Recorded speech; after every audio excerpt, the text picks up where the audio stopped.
A high-end Newport Beach consignment shop is being accused of selling items and then keeping the cash. So Two on Your Side decided to pay them a visit. CBS 2's Christine Lazar joins us now with that story. Christine? Jeff and Pat, so the way that a consignment store works is that you turn over your goods and then the store sells them for you, and then you get a cut of the sale. But customers of this consignment store say they didn't get paid on time or at all after their goods sold.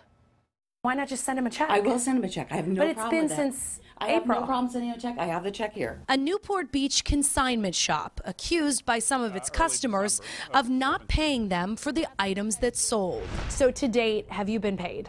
No.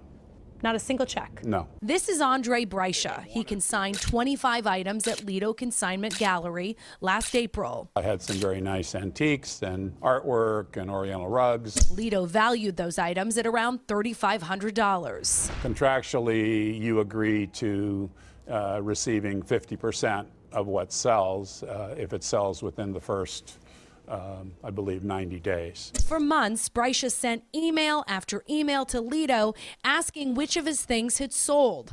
Most of his emails went unanswered. In November, he was told the check was on the way. When it didn't come, he went into the store in December. And they go, well, didn't you read your contract that, you after 90 days, the items aren't yours anymore. Only Breicha offered repeatedly in his emails to pick up his unsold items once he got a full accounting. Have you ever gotten any sort of accounting of what sold and what didn't? I never got a full accounting. If you fast forward 10 months later. So Breicha complained about his experience in the private online neighborhood group Nextdoor and was shocked to see his thread grow and grow. And when I see 28 people have had the same experience, I say to myself, this is no longer a contractual dispute. Rafaela Flagg of Corona Del Mar also consigned furniture with Lido in 2016. She says she had to ask repeatedly to get paid, and that to date, she's never received an accounting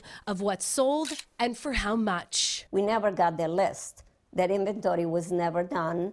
And they never provide us receipt of what they actually sold, the big pieces. They send a check, but who knows? Online reviewers complain of a similar experience.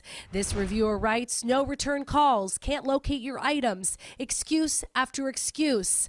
Another person wrote, the odds of getting any money for your things will be very difficult, if not impossible.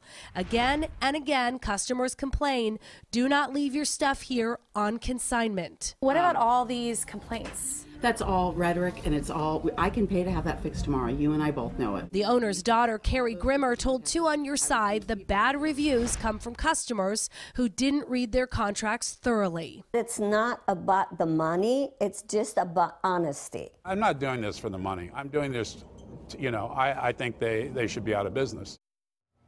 Lido promised us they would pay Breicha, and a few days later, after we paid them a visit, he received an $1,100 check that he had been waiting months for. He is still waiting, however, on a full accounting of his items. He still doesn't have a list of what sold and what didn't and how much it sold for. So he says he's not cashing that check until he sees that accounting, but at least we now know the ball is rolling after we went down there. All right, thanks, Christine, always.